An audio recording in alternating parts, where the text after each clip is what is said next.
It's time to take off your clothes, enjoy clothes-free living, and join us for Naked, Nudists, and Naturists.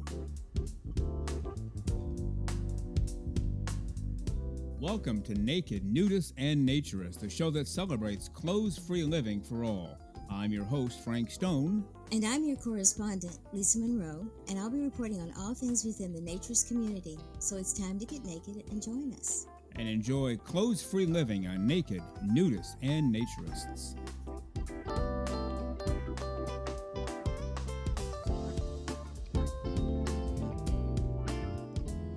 Well, greetings and welcome in to Naked, Nudists, and Naturists, episode 164 today. Yet another Wednesday extravaganza, just Frank and Lisa, just Lisa and Frank, ready to go at it for the next hour or so. We'll probably end up a little bit less than an hour today.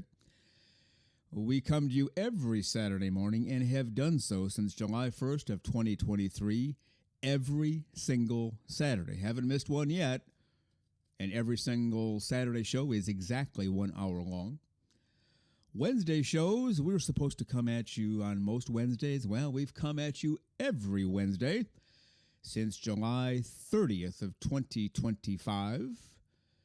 And each show is different in terms of time. We don't have a clock on this show. We let it roll, baby, as they say in the business.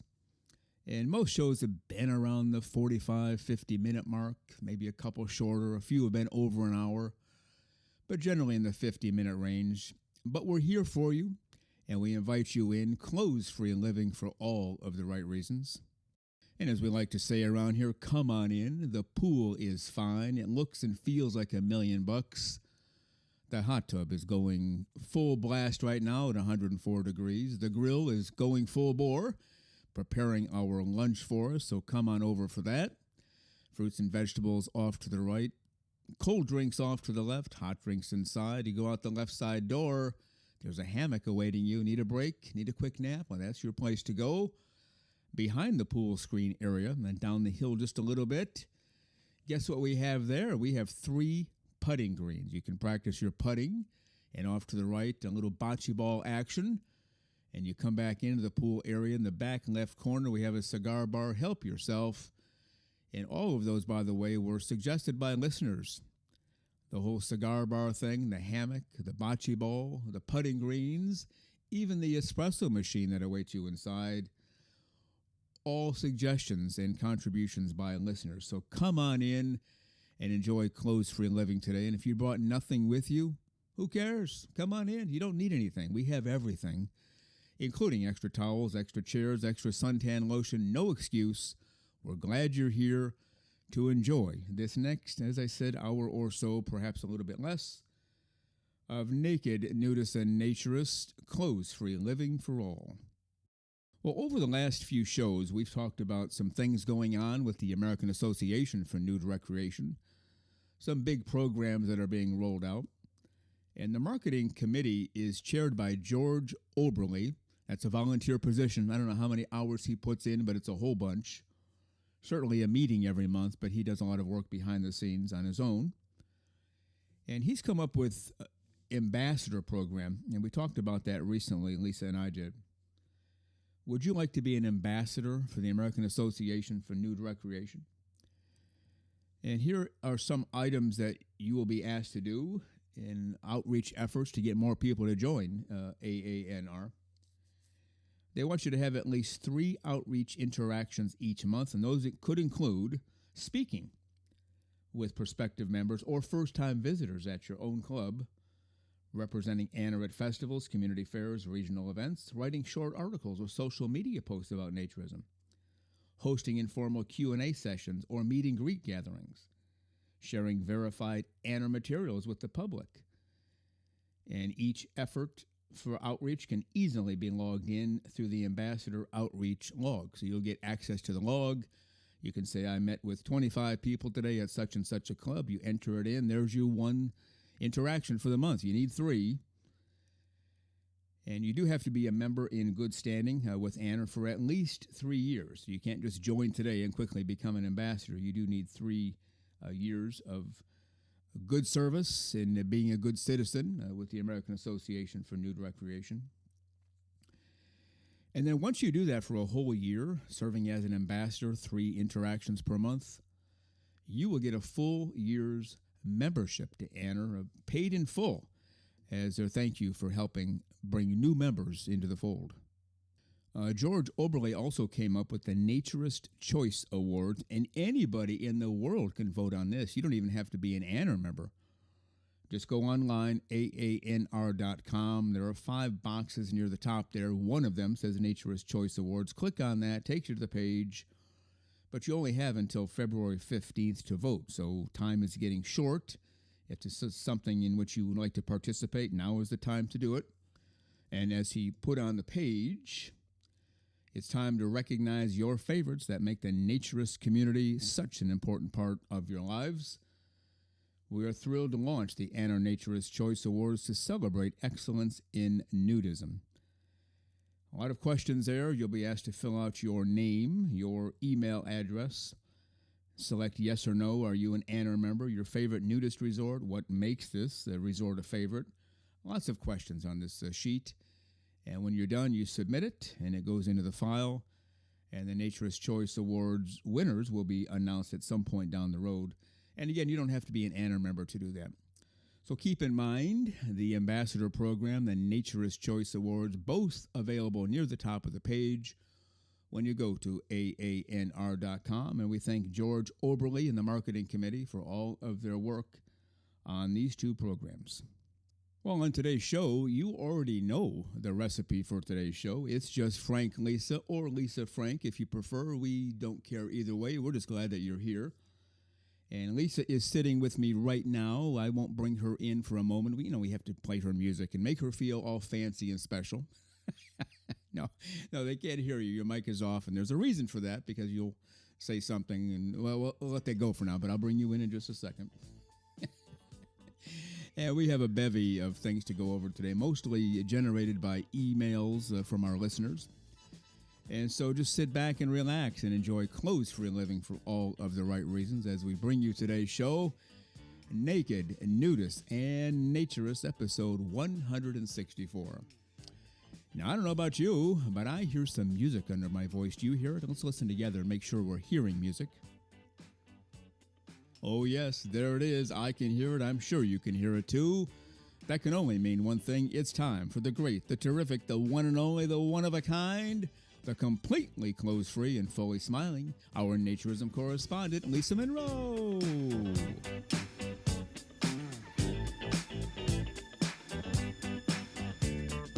And here she is, the one and only, the one of a kind, the completely clothes-free and fully smiling, our naturism correspondent, Lisa Monroe. Good morning, Lisa. How are you today?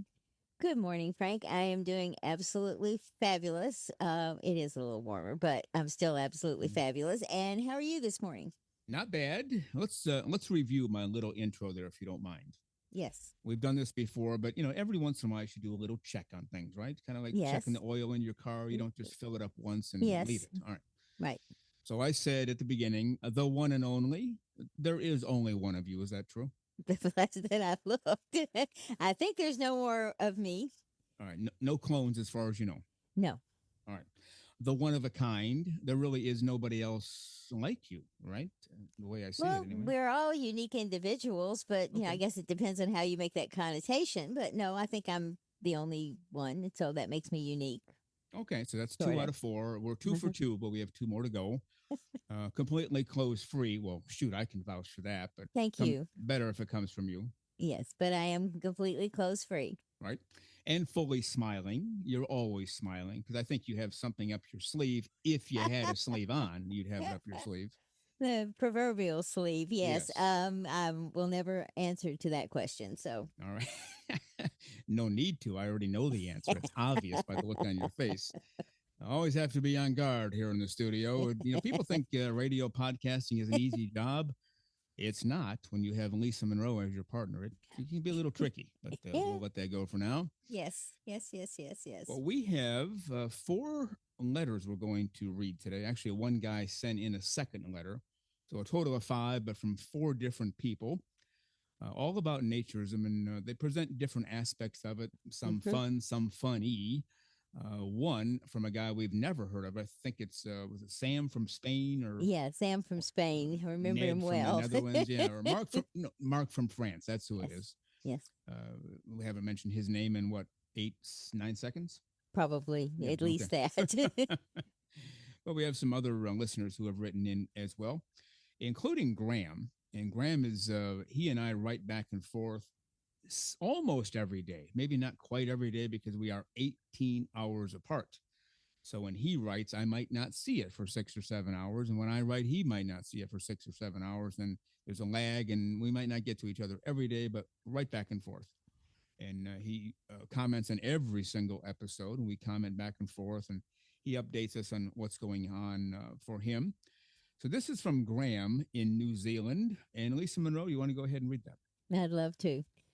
Graham says, so today I was driving into Wellington, the capital, to catch a ferry. There is a cycleway next to the state highway that runs into the city. Cycling along was a guy wearing the mandatory cycle helmet, shoes, and nothing else. Mm. Maybe, just maybe, the world is starting to change. And then he did add, as a caveat, which is very true, mind you, this is New Zealand. Very true, and probably, well, I guess it is legal there. Mm-hmm. We've talked to a few people, including Graham. Mm-hmm. As long as you're not doing it uh, illicit behavior or sexualizing the thing, who cares? Just go ride your bike Exactly. naked. Nobody cares. And I thought about that a lot, even here in the USA. As a man, if I'm riding my bike, nobody's going to see anything they, in quotation marks, shouldn't see, right? I mean, because the part that's got to be blocked out, if you put it on YouTube, Yeah. you're not going to see that anyway because it's hidden by my legs or whatever's Mm-hmm. going on. Plus, the speed past your house or whatever Yeah. I'm doing. Not so for women because you have the chest, Yeah. but we can't do that here, can we? Not in public anyway. No, not unless it's a sanctioned naked bike ride, and even those have issues with getting permits and stuff to do it, and then and they are restricted to a certain area, and that's it in certain times. So no, we do not have that freedom at all. Yeah.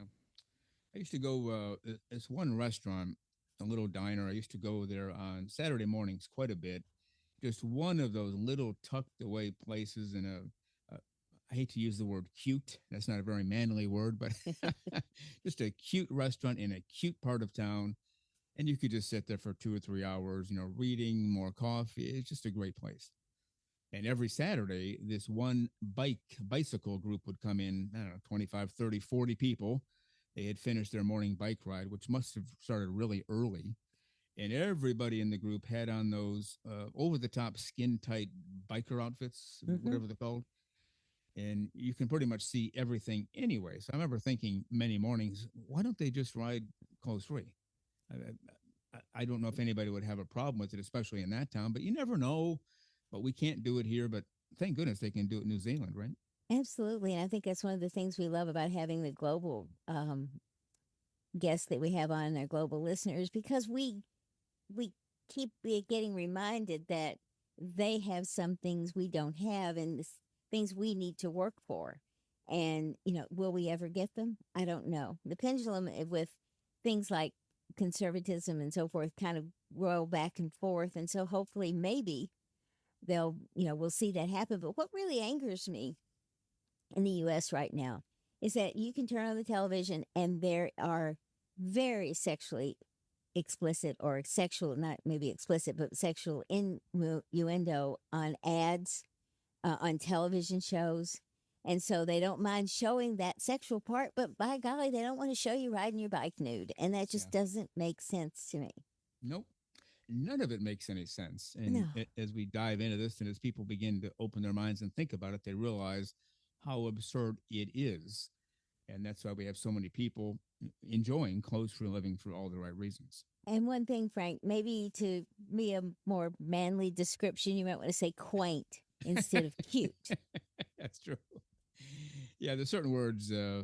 I guess things are changing; they're always changing. But for a man to use the word "cute," it's like, oh well, okay, that's an interesting word coming from Frank Stone. But we'll let it go for now. But yeah, it's I've thought, I used to ride my bike quite a bit, and Hmm. I actually have three bikes in the garage. So if none of them get used, it's kind of taking up space for no reason. Uh, but obviously, you know me, I'm going to ride Hmm. a bike with no shirt on, Right. but always had shorts on. I never get risky or try to play the game. Ooh, I hope I don't get caught. No, I never do that.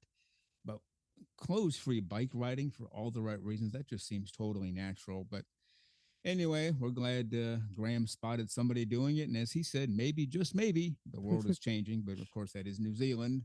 So bring it on, New Zealand, and do your thing.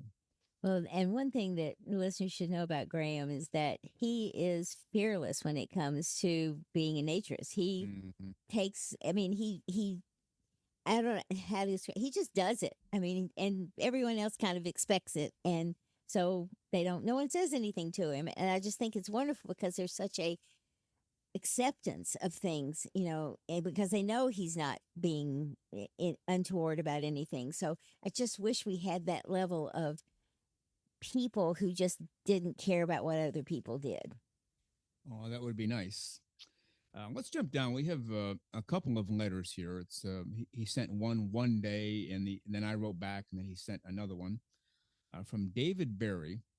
Now we had a David Berry on the show not too long ago from First Coast Naturist in Jacksonville, Florida. This is not the same David Berry. In fact, the last name is even spelled differently, so our listeners know. And he starts off with "Dear Frank and Lisa," and then capital letters Monroe. So, dear Frank and Lisa Monroe. I really enjoyed your last Wednesday broadcast where you named various celebrities and other notable people who are or have been nudist naturists over the years. I understand that you plan to continue the list on this coming Wednesday's broadcast, which we did. This is obviously sent a few Hmm. weeks ago. If not already included, you should give a shout out to Kathy Rigby, a member of the 1972 U.S. Olympic gymnastics team. Both of you talked about the absurdity of athletes having to wear outfits when they compete. Kathy certainly challenged this requirement when she appeared nude while on the balance beam in the August 1972 Sports Illustrated story entitled Sugar, Spice, and Iron by Anita Vershoth. Is that how you say that? Soft, I think Yeah. that's close enough. I Okay. Anita Weir, sorry, but Yeah. not very well versed in last names sometimes. Yeah. Now, Kathy Rigby, obviously a very well known Olympian. I mean, I've, Yes. seen her many times perform and do an excellent job. And then later became a broadcaster Yeah. for sports, I think exclusively in gymnastics. And And she was also an actress. She was Peter Pan for a long time on Broadway. I think she even starred in the movie Peter Pan. And she was small and athletic, and so she did an excellent job of playing the role. that's right. I forgot about that. Yeah. Mhm. So, Olympic star, broadcaster, actress, stage actress, movie actress. This is where somebody could introduce the word cute, right? Oh, To yes, describe somebody. yes, For a man to describe a coffee shop as cute, a yes. little questionable. But come on, Kathy Rigby is just cute as a button, isn't she? I think she was. I think that's an apt description of her. Very pretty, but just had that really glow about her. And I think she was an incredible athlete. Yeah. And as happy as she always seemed to be, the fact that she's a nudist naturist, no surprise. She's Yeah. living clothes free for all the right reasons. All the stress is gone. Well, I did not know that. I will confess, I didn't know Kathy Rigby was a naturist nudist. Hmm. But if you want to go ahead and read the rest of that paragraph, take it away. Because Kathy was the first woman ever to pose nude for an SI article, and it took courage on her part. She was 19 and the darling of the gymnastics team, and after the article appeared, took a lot of criticism for this act. Yet she was making the point of beauty of the new body in motion and returning to the foundation of the ancient Olympics, where the athlete competed in the nude. Kathy deserves praise for her bold statement at the time and now. Wow. Well, so the 72 Olympics for gymnastics would have been in the Mhm. summer, right? That's when the Yes. gymnastics are Yeah. part of the Summer Olympics. Yes. So this Sports Illustrated thing where she posed nude must have come out right as they were ending or shortly after they ended, right? I would say that sometime around Yeah, there because she was only 19. And I'm not yeah. sure what the ages were that she participated, but 19's a little old for a gymnast. Yeah. So, I don't know when the timing was, but I don't know if anyone has seen these photos. I was curious and I went to see, and they are exquisite. Yeah. There's to me, the naked body is a beautiful thing, and Mhm. the photos truly showed how strong, and that iron part of that story was very true. Yeah. Yeah. No, that's very well said, and that's great news. I did not know that until David Barry sent this in. Kathy No. Rigby was, probably still is, a Hmm. naturist and wasn't afraid to get out there in Sports Illustrated in 1972. This is before uh, actresses and athletes and whatever got out there naked. But well, good for her. I'm glad she did that. He did say she took a lot of criticism for that. Well, that's a shame, isn't it? It Yeah. just people should just live their own lives and don't worry about anybody else. We've talked about that before. If you don't like it, don't look at the page. Everybody knew, I'm guessing, that she was nude in the magazine. It was probably all over the newspapers. Well, don't buy that month's magazine or that week's magazine. Simple solution, right? It certainly is. And I don't know what anyone who didn't want to see it doesn't have to see it.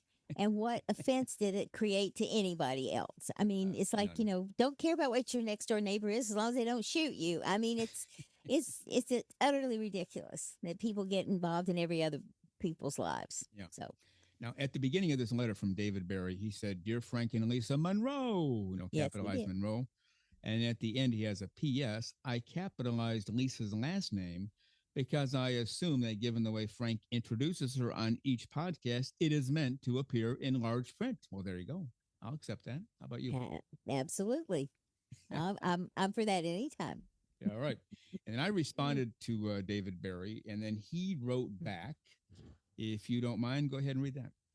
After hearing your broadcast today, I needed Oh, to add in. wait a minute. I think you missed the intro to this letter. Just if you just putting it out there because it's so special to me. If you don't mind starting over. Dear Frank and Lisa, All right. happy now? Okay. Yes, May I yes. go on? You Okay. may. Thank you. After hearing your broadcast today, I need to add a note. You both expressed surprise to learn that Dr. Seuss was a naturist and wished that he had written and illustrated a book about nudists. Well, he did. Mm, Wow. The mhm. Seven Lady Godivas, a story about seven nudist sisters. He gave us a Wikipedia link that provides more information about the work. Enjoy this bit of nudist history, and I had no clue. No, well, we would have mentioned that had we known. And I think I even made some joke, green eggs and being naked or something I silly. think you did. Yeah, something ridiculous. Thinking that it was ridiculous, well, here he is, Dr. Seuss, The Seven Lady Godiva, a story about seven nudist sisters. And you can find it on the interwebs through Yeah. Wikipedia, probably other places as well. Well, thank you, David Barry. We appreciate that very much. And see, we are always open to learning new information, seeking knowledge, seeking wisdom.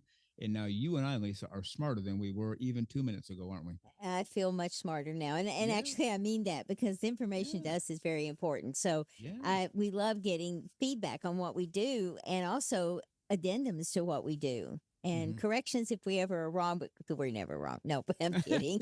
I'm kidding. We're probably wrong a lot, but it's great, and we love the people writing in to give us even more information about what we've talked about. Yeah. I used to tell people at work when I was the top dog, so they were sort of paid to laugh at my jokes, although I made Yes, it very clear rolling your eyes at my jokes was also acceptable. we've learned that around here. That Never mind. exactly. That's Go on. exactly right. Go So on. I always say the moment I was born, the second I came out of the womb, the doctor said, "Welcome to the world, Frank. What is two times two?" And I quickly said four. Oh no, wait a minute. Is it five? No, no, it is four. And so I say, for that one brief shining moment, I was wrong. So I know what it feels like to be wrong because I was once in your shoes. You can imagine how well that went over. So we do make mistakes, and I made one right then. Yes, yes, yes. Yeah. Okay. Not even gonna touch that. Oh All gosh. right. We Okay. have Anyway, nothing else to do now other than to go on with the show. this is true, And which is a good thing. an email from Mark from France, who writes in a lot. We invite you to check him out, nudeandhappy.com. He's written a lot of books on naturism. He has a blog where he's just every single sentence to me. And Lisa, I think you agree. He hits a home run on what naturism is all about, doesn't He certainly does. We have a lot of people who listen to the show who participated with us who are incredibly articulate about their experiences. They write beautiful blogs. There is something about Mark's ability to put the words together that seem to just drive right to the core of the issues, and his not only his perspectives on naturism but his solutions to a lot of things are so very based in common sense and just things that if we just changed our attitudes we would have a lot better outcome about naturism. So yeah, Mark is special. he? Yeah, very much so. Now, he starts off with obviously there are the two of us here, Mm-hmm. Lisa and Frank. Mm-hmm. Jennifer is on the outskirts. I Mm-hmm. mean, she's here, but she's in the background and has never even appeared on the show. So a lot of people think there are three of us here, and that's fine. But Mark's intro, since I'm the only one he's actually ever seen, Mm-hmm. I think his intro applies only to me. And I'll read that, and you tell me if I'm correct or not. Dear beautiful NNN nudist crew, well, thank you, Mark. Because I'm the only one he's seen. He can't be talking about you or Jennifer. He's never seen you. Does that make any sense, or am I way off base?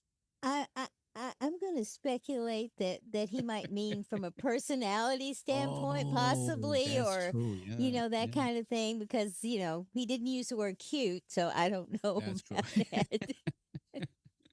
Well, dear beautiful NNN nudist crew, and this is a fairly lengthy email, but it hits the home run every single paragraph. I hope you're both doing wonderfully. I just finished listening to episode 146 of NNN, and as always, your conversation stayed with me long after the episode ended.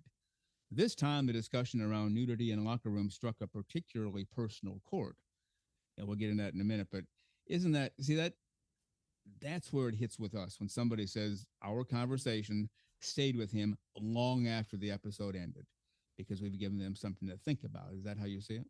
I do very much so. I think we have fun here. We laugh and everything, but the core message here is let's make naturism better and start that conversation to make it better, and that's what we want. Yeah. Yeah. So thank you for that, Mark. And then he goes on, before diving into the bigger picture, I want to start with a bit of my own story because that's really where my perspective comes from. When I was a kid, swimming was my world for a few years. Early mornings, chlorine soaked towels, the camaraderie of a team. It was all part of growing up, and nudity in that context was simply woven into the rhythm of life. You arrived, undressed, showered, trained, undressed again, showered again, and got on with it. No fuss, no mystery, just bodies doing what bodies do. But here's the twist, my puberty arrived late, very late. While my teammates were sprouting muscles and body hair, I still looked like the preteen version of myself. And in a locker room full of boys desperate to prove their emerging manhood, the difference became a source of teasing, comments, and at times cruelty. Kids can be harsh without realizing the impact. And if you don't mind, can you take it from there? That experience stayed with me not as a rejection of nudity, but as a reminder of how much guidance young people actually need.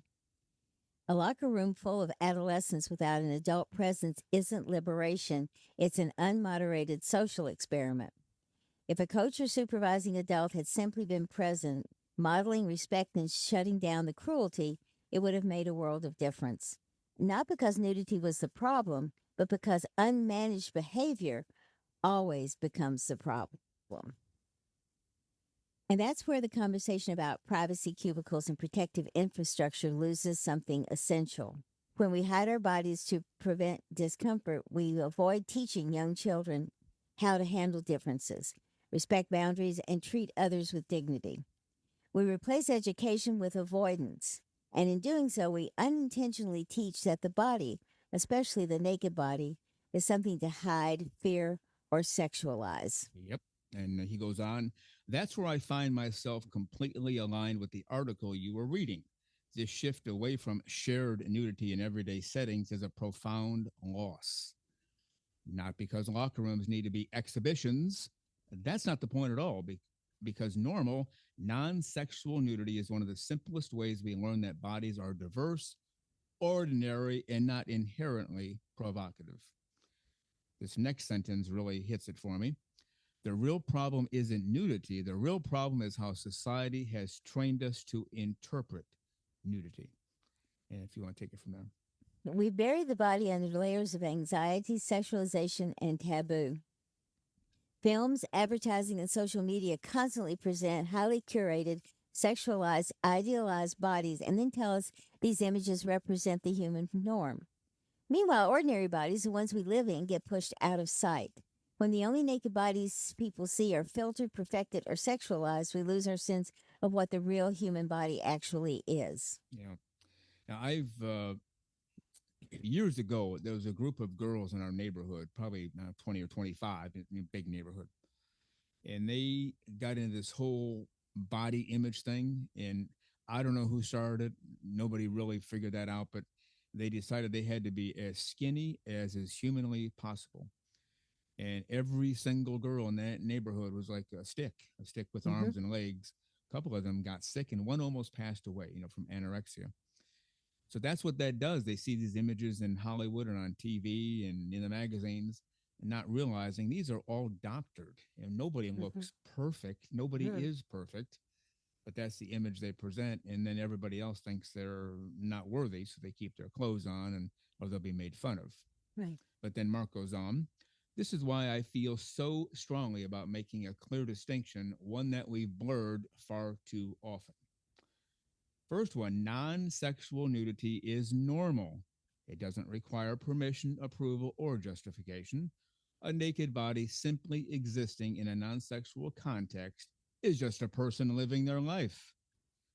Now, sexual nudity or any sexual behavior requires explicit consent, consent from the partner involved, and consent from the surrounding context. Public spaces, locker rooms included, are shared environments, not places for sexual expression. You want to take it from there? Somewhere along the way, society mixed these two things together, and we're still dealing with the consequences.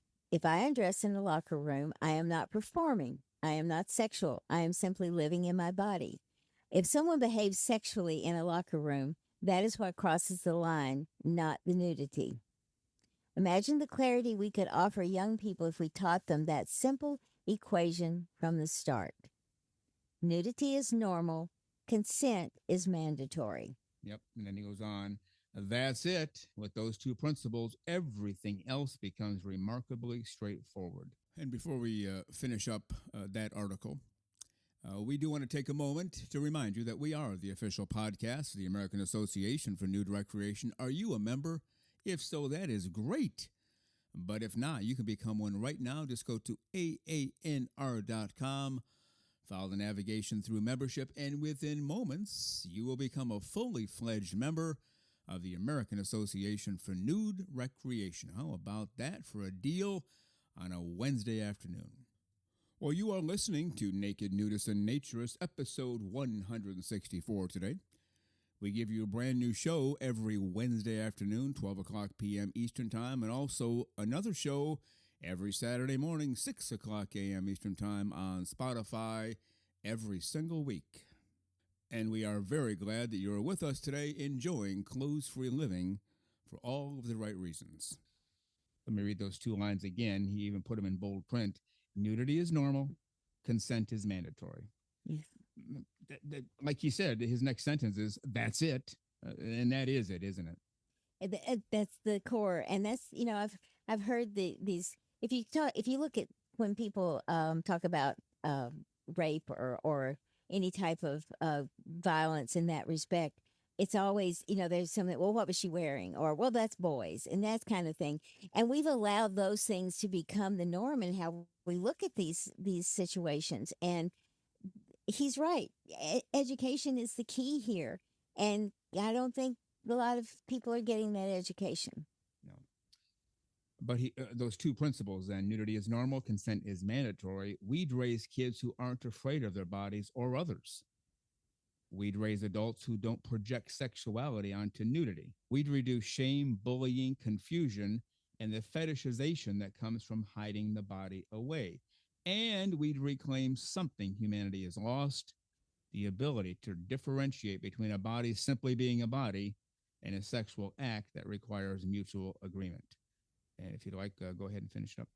So, yes, locker rooms matter. Early experiences matter. The way we talk about nudity matters. And the shift toward privacy cubicles, no matter how well intentioned, risks deepening the problem instead of solving it. Thanks, both of you, for continuing to bring these conversations into the light. They're needed, and I am grateful that you helped create the space for them. Nudist regards, Mark. He's the nudist founder and editor of nudeandhappy.com. Link is in the show notes, as is always the case. He hit it right on the money, Lisa. Well, we've taken that whole nudity thing away in the locker room. It's shameful and to be hidden. And now, as kids grow into teens and adults, it's all hidden and it discombobulates their minds entirely, is basically what he's saying, right? Exactly. And, I think he hit two important points here. First off, the whole thing that nudity is normal and that we, should look at the body as a normal thing. But he also touched on something that you mentioned and have said to me a lot about naked locker rooms, naked swimming, all of those things, because you thought in some ways that was the way adults kept kids under control because, you weren't going to step out of line if you were all in the same situation. But most of the time when you talked about it, there was an adult present in that locker room or would coming in and out of it. So when he talked about adult presence in leading by example in those situations was extremely important. And I think we've lost that too. And if we pull those locker rooms away, we'll definitely lose that. Yeah. Well, yeah, you can, you throw a bunch of kids together who are pretty aggressive to begin with. Mm-hmm. And bad things are going to happen on occasion, maybe more than on occasion, whether they're naked or not. You put a bunch of clothed guys, in this case boys, Mm-hmm. in a locker room or in a classroom and just shut the door and leave for a half an hour. It might not be in the same shape as when you left, if you're a teacher or whatever you're doing. So to me, in that case, nudity has nothing to do with it, but I guess it can be used as a bullying tool. My muscles are bigger than yours. You're a loser because you're skinny as a rail and so on and so forth. And so that's a good point. We can't just throw it out there and hope for the best. It does have to be monitored. It does, and I think the inquisitiveness of children in comparing bodies and so forth, I don't think it's a bad thing. It's when the bullying comes in. Because then once the bullying comes in, then that, as he said, sets up a completely different attitude about body. And so, but if everyone's going to be inquisitive, but we just need to keep that level of fright and fear that people have when they start to think that if they're naked, someone's going to make fun of them. Yeah, very well said. So thank you, Mark from France, as always. I should just put that on a recording. Thank you, Mark from France, and I can just hit play on every other show and save my voice for 5 seconds. Thank you, Mark from France. You hit it home again. Yes. And I want to go back. We have another letter from another listener. But before we do, I want to go back to the one from David Barry about Kathy Rigby. Mm-hmm. And he mentioned how we've discussed athletes should perform in the nude or do their games in the nude. And I was going to comment on it then, but then we got sidetracked. But I really believe that. Some people think when I say that I'm just trying to be, explosive and generate conversation. No, I really believe that because it's similar to any time you move. And I've talked about that before. When you clean your house, when you vacuum, you reach above your head to put dishes away in the cupboard. If you have a shirt on, it's tugging at your sleeves and it's just, you got to move a different way. If you're clothes free, movement is normal and natural. And obviously, sports is all about movement. So I really mean that, and not in a sexual way at all.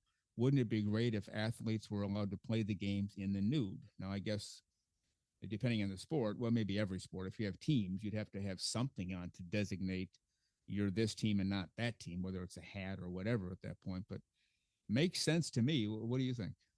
I think it's a fabulous idea because I think, look, at just getting in the pool feels better and you feel more, able to move better. And so doing athletics, I would think, would be very, very much that way.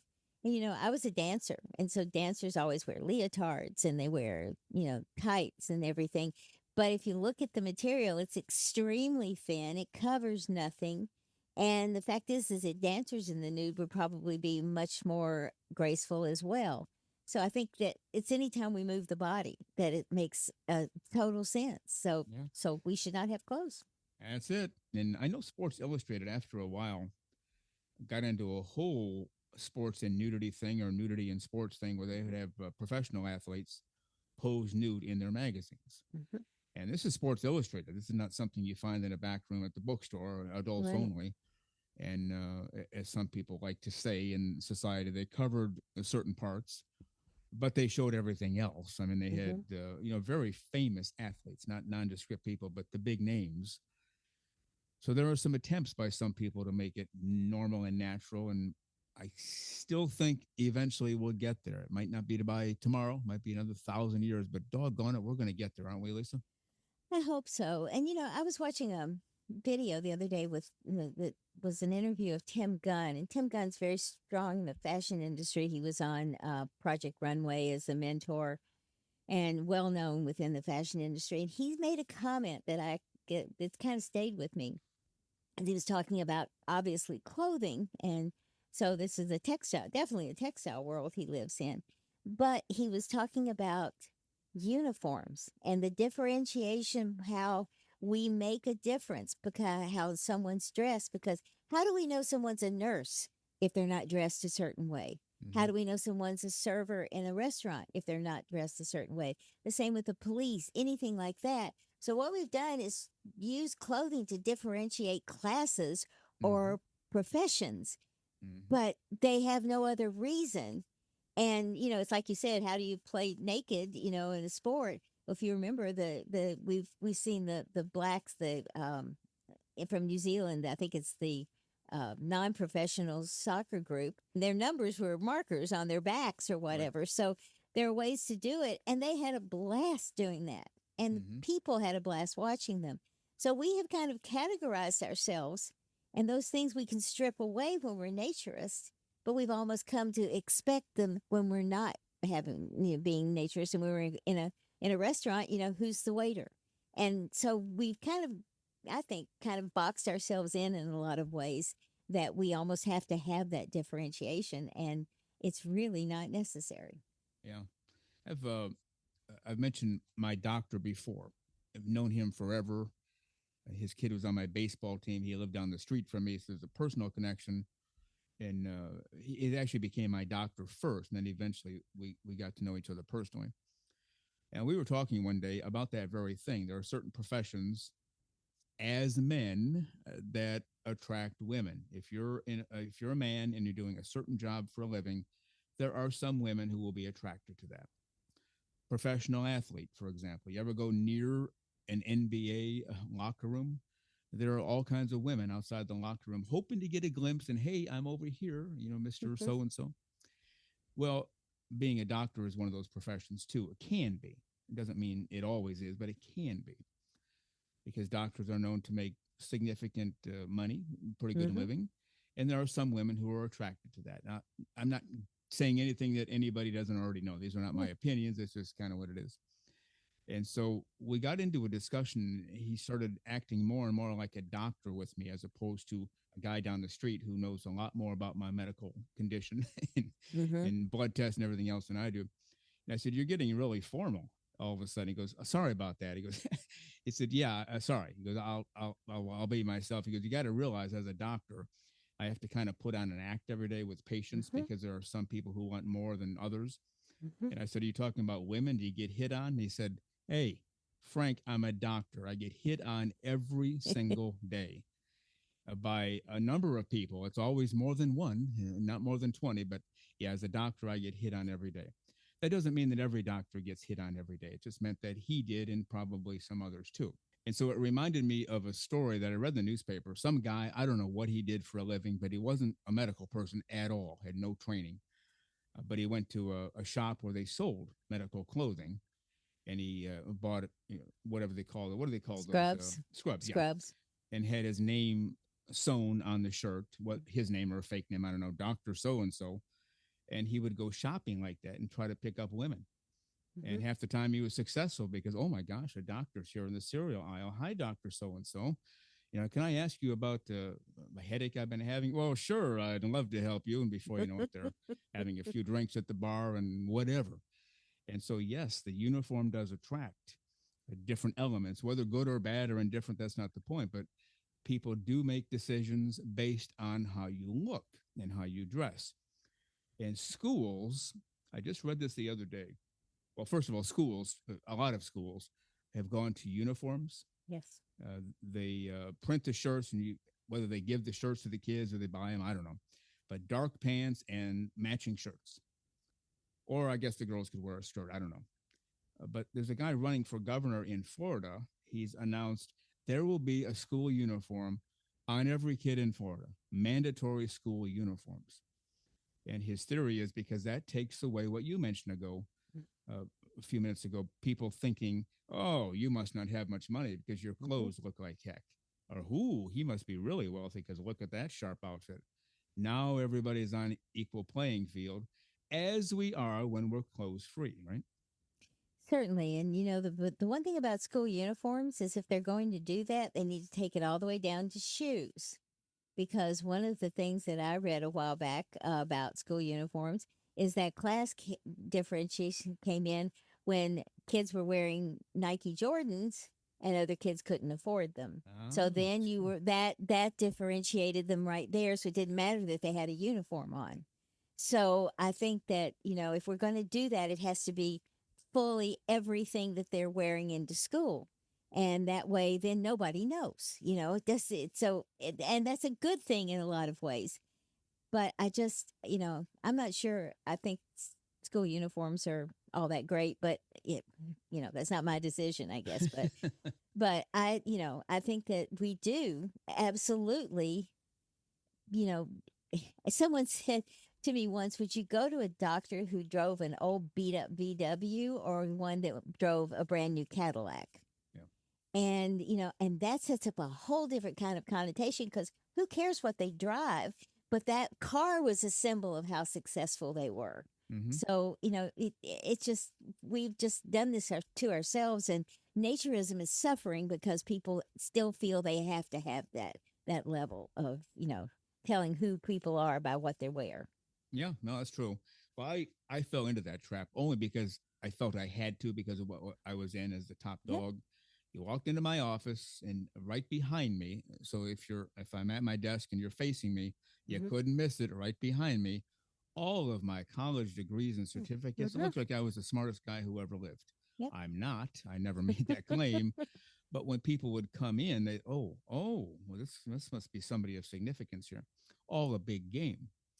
And I went around the first time I got a position like that. I went around to the different offices. Nobody had anything on their walls in terms of, well, basically anything. And so I made it mandatory because everybody had a college degree, at least Mhm. one, some many more than one. Get your college degrees on because when people come in, whether it's a customer, a client, somebody down the hall, whatever, you want to kind of put on a show that you're somebody of significance to be dealt with here. And a few people at first thought, yeah, nobody cares. They just come in to see me because they need this. I said, oh no. And I used the kind of example you used. If your doctor shows up in a ripped Budweiser T-shirt and jeans Mhm. with holes in the knees in a 1972 Pinto, no degrees on the wall, you're going to have one impression. If he's driving that Cadillac and looks spiffy as heck with his name, not the guy in the grocery store, but the spiffy scrubs, has his name on it, stethoscope around his neck, and says, hello, I'm Dr. Smith. Can I help you? You're going to have a different impression. That's part of what we want to get away with naturism. Just cut the nonsense, get rid of the Yes. barriers, get rid of the clothes, and let's Mm. just enjoy, as we say on the show, clothes free living for all. Does that make sense? It makes perfect sense. And All right. I just think that we're, as a society, we keep pushing ourselves towards sexualization of nudity and and no and being very angry when we see people nude in any normal circumstances. Sort of like we're offended. How dare you do that? Oh wow, I want to watch that movie because there's this really hot sex scene in it. Yeah. We're we're making kind of idiots of ourselves when we're okay with one but not with the other. Yeah. Yeah. That's very well said. Well, we have one more letter we want to get to today, and this is from one of our listeners by the name of Percy. Mhm. And Percy, I just love when we have intelligent listeners. Starts off, hi, Frank, and then a really long pause, at least in my mind. Yes, of course. Lisa and It's not Jennifer. there. No, It's not it's there. not. It's a No, comma. no. He wrote it as to be read, "Hi Frank, Lisa and Jennifer," but Yeah. my mind changes it to "Hi Frank, Lisa and Jennifer."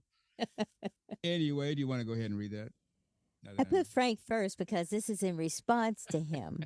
So I guess there was a reason you were first. So, okay. Frank, you have mentioned a few times you're a runner. I'm a runner too. Here in Sydney, being summer, I have to run in the morning before work to beat the heat. I said at about 2:30 a.m. Wow, that's early. Yeah. There is a nice section of road with no houses around. I haven't seen a car for a couple of weeks, so I stopped and whipped off the only thing I was wearing, my shorts. About 5 seconds of naked running and a car appeared over the hill. Back on went the shorts. Yeah. Kind That's regards. yeah. That's probably how it goes all the time. Like, okay, there's nobody here, nobody here. I'm taking it off, and boom, the car lights over the hill. Yep. And as you know, I used to run all of the time nude, Right. even through neighborhoods. But it would be not quite 2:30, but maybe 4 a.m. in a very sleepy neighborhood. Nobody was out, no lights on, totally secluded. But I had my shorts with me just in case.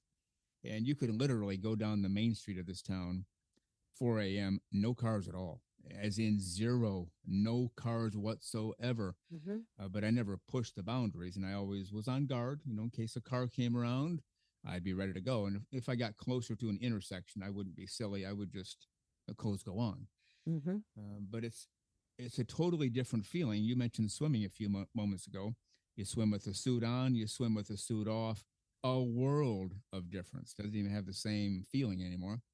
Same with running. You run clothes on, you run with clothes off. Totally different feeling. And I do most of my running now in the garage on my treadmill. So I can be naked as a jaybird, 25/8 in there, and nobody's going to see or even suspect. So glad he's out there running nude. But yes, Percy, definitely be careful. We do Yeah. not, I don't know what the laws are like in Australia, but here, if you get caught here running in the nude, you're probably going to be in some trouble. So never push the boundaries. Just take it easy, be safe, but enjoy close free living when you can. Does that make sense, Lisa? It makes perfect sense. And, it's funny because here in Florida, quite often, we refer to Florida man a lot down here because there's some crazy things that happen. But invariably, if someone gets in the paper because they were nude, it's because they were crazy nude and they were running down, I-95 naked. And so suddenly that becomes a bad thing. And that's just another little blight on, running naked. So Yeah. we've got a lot of work to do here, I guess. Yeah, eliminating the craziness would be, I Yes. guess, job one, because Yeah. we don't need those people out there. They do not No, represent what naturism is about. they sure don't. But yet I think a lot of people don't make the difference. No, not at all. They just naked. You got to be crazy. You got to be sexualized. Yep. Obviously, they go together. Not the case at all, and we're fighting that uphill battle, but we're going to get there. I'm telling you, we're going to get there. I just don't know when. Again, it could be 1,000 years, but doggone it, we're going to get there. That's my story and my thoughts, and I'm sticking to it. What about you? That works for me. I'm hoping we get there as well. All right. Well, Lisa Monroe, with that, why don't we head for the hills? We have episode 165 coming up on Saturday. Megan and Matt from Nude Beach Map. And that should be kind of fun and exciting. Do you promise to stay close free, though, until we get here on Saturday? I certainly do, and very much so. And I hope everybody else does too. And just be careful running out there or riding your bike or whatever. And if you're naked, keep something with you. That's right. All right. We'll see you on Saturday. All righty, bye.